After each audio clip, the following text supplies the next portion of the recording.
y aura une forte diminution des dotations de l'État.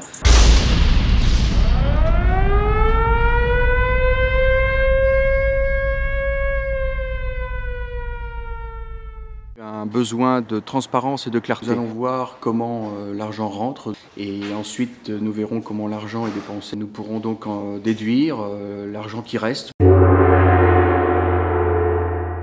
Alors la somme totale de l'argent qui rentre à Avon, c'est à peu près 15 millions d'euros au chiffre arrondi. Alors sur ces 15 millions d'euros, vous avez à peu près 10 millions d'euros concernant les impôts et taxes. Alors ces 10 millions d'euros, c'est de la taxe foncière et de la taxe d'habitation. La taxe foncière, elle est payée par tous les propriétaires. Et la taxe d'habitation, comme le nom l'indique, elle est payée par ceux qui habitent leur logement. Il n'y a pas que des subventions de l'État, il y a des subventions du conseil régional, du département et autres. Ça représente un peu plus de 4 millions d'euros. Ces dotations, de toute façon, vont être revues à la baisse. Tout ce qui est facturé, je veux dire, aux familles pour les services qui sont rendus par la municipalité. Ça représente à peu près 1 million d'euros. Les taxes demandées aux entreprises vont directement à la communauté de communes, ce qui permet à la communauté de communes de maintenir et de créer certaines infrastructures. Alors ces dépenses liées à la jeunesse, le sport, la culture, c'est la mise en place par exemple de tableaux numériques dans les écoles, comme ici à l'école de Changy. C'est la mise en place des nouveaux rythmes scolaires pour à peu près 200 000 euros. Qui seront pris en charge en totalité par la municipalité. L'ensemble, c'est à peu près 7 600 000 euros. C'est à peu près 5 millions d'euros. Ça correspond, je veux dire, toutes les charges services techniques, charges services généraux. Avon a fait le choix de ne pas externaliser ces tâches. Les services techniques ont les compétences, elles sont utilisées.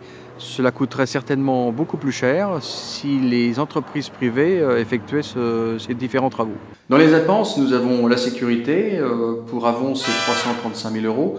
C'est les personnels de la police municipale, les locaux et le matériel. La police municipale, ça représente 8 personnels, 8 personnels habilités.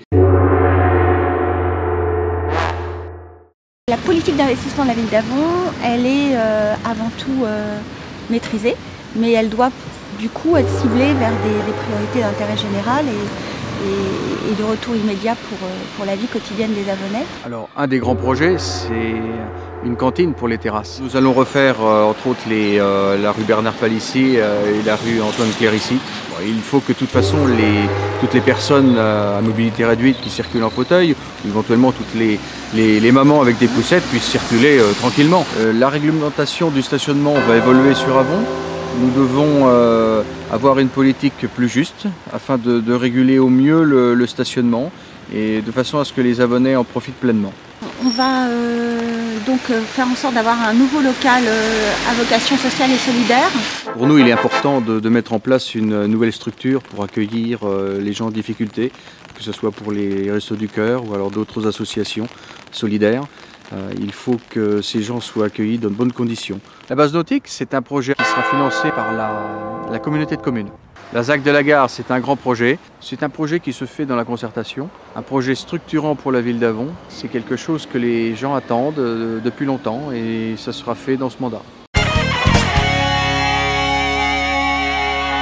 Les chiffres que vous avez vus dans ce petit reportage, ils sont bien sûr arrondis. C'est un sujet majeur, le budget d'une commune, que dans les temps qui viennent, les arbitrages vont être de plus en plus importants en termes de choix. Il faut donc de la pédagogie, et c'est la raison pour laquelle nous voulions faire ce petit film.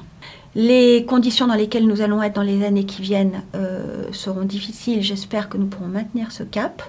En tout cas, sur 2014 et sur 2015, les impôts n'augmentent pas. Donc l'important, c'est donc de continuer à avoir une politique ferme de progression, d'amélioration de la vie au quotidien, de la qualité de la vie à Avon, tout en maintenant justement une charge fiscale stabilisée pour les Avonnais.